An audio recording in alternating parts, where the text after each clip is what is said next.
La dernière fois, je vous avais présenté 3 animés que vous pouviez regarder en supplément et qui en plus de ça étaient des petites perles de l'animation. Alors aujourd'hui, on va faire la même chose mais avec 2 animés. Pourquoi 2? Je vous explique. À la base, c'était une vidéo de 5 animés qui devaient sortir, mais j'ai dû la raccourcir et voilà. Du coup, vous avez la première partie qui faisait 3 animés la dernière fois et aujourd'hui, vous avez la suite qui comporte 2 animés.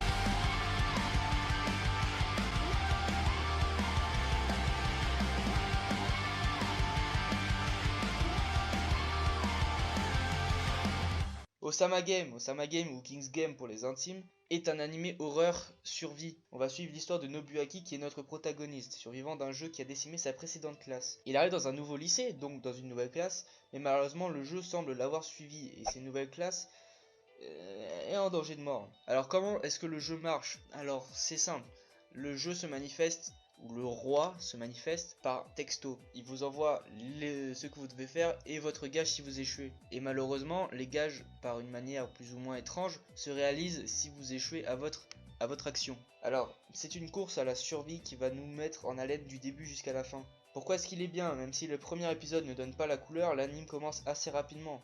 Le suspense est quand même très présent et veut faire réfléchir le spectateur. Bien sûr, il a un point négatif, comme beaucoup d'animés d'horreur, le fait c'est qu'il ne fait pas peur. Il est gore pour être gore, et à part le suspense, il n'a rien de spécial. D'ailleurs, on pourrait le rapprocher de Another, mais Another ferait presque plus peur que lui.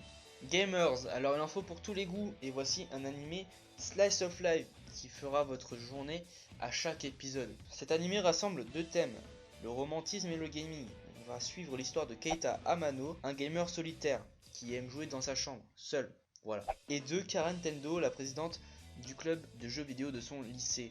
Donc elle, son délire, c'est plutôt de jouer avec ses amis afin de se perfectionner. Bref, au début du premier épisode, ils vont se rencontrer et ils vont finir par tomber amoureux au fur et à mesure de la série. Alors le point fort, il est assez décontracté, même si les personnages sont quand même parfois casse-pieds, leur aspect comique te fait sourire. Et bon, même si comme moi tu n'aimes pas vraiment les animés romantiques,